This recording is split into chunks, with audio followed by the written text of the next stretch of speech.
Many people read Stotrams and parts mainly after looking at the Phal Shruti, the portion that describes the benefits. Many are attracted to the result but may not give equal attention to the meaning, bhava, and depth of what is being recited. As a result, the recitation becomes mechanical.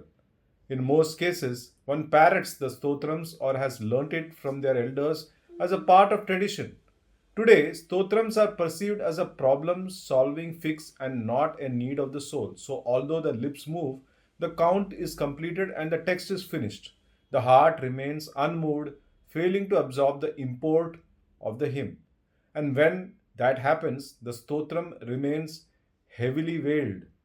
A stotram is not just a composition of beautiful words, it is a living current.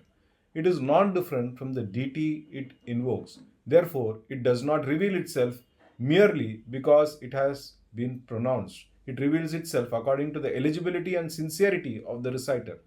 Just as a vessel can hold only according to its capacity, so too a devotee can retain only as much grace as his or her inner vessel can receive. Stotrams are surcharged with power as they are rendered by the rishis and are found in our scriptures. But if the vessel is small, only a little is retained. So the real question is not only how many times did I chant, but also what was the state of my mind while chanting? Was I focusing on the meaning or was my mind imagining the outcome? Was I surrendering to the deity at all? Am I willing to be transformed or do I only want everything my way?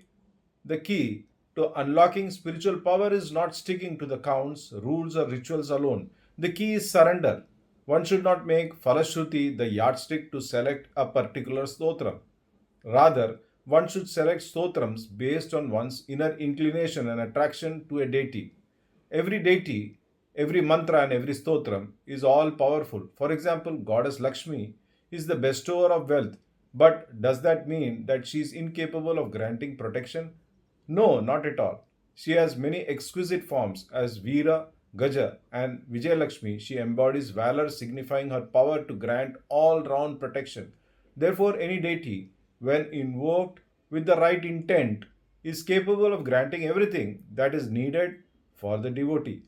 Just like how a mother meticulously plays the role of a teacher, cook, guardian, friend, and counselor, a deity too can play infinite such roles with utmost perfection. The Ishtadeva or Devi is a treasure of infinite qualities. So, the secret behind unlocking the power of a stotram lies in first recognizing your inner cherished deity.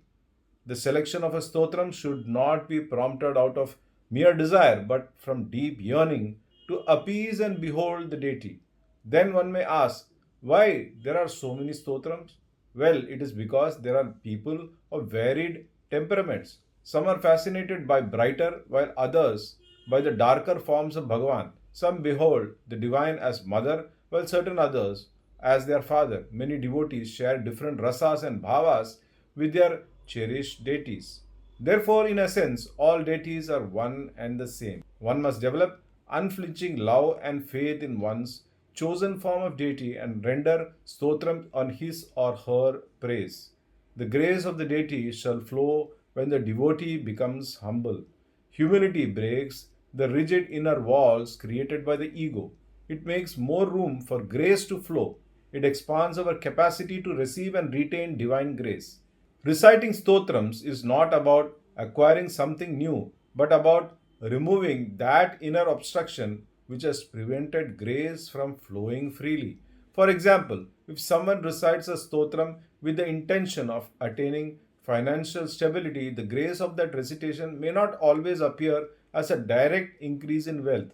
It may not come in the form of more job offers, a sudden rise in income, or success through the exact channels one was expecting. The fruit of the stotram may unfold in quieter, concealed, and far more intelligent ways. It may express itself as reduced medical expenses for that month, unexpected support during a difficult time, recovery of old dues, income from existing clients rather than new ones, or the prevention of a loss that would otherwise have caused strain. In this way, grace does not always arrive in the form imagined by the mind. It often works with a deeper wisdom, seeing what is truly needed rather than merely granting what is immediately desired. Therefore, one must be careful not to bind spiritual practices like Stotram recitation with rigid expectations.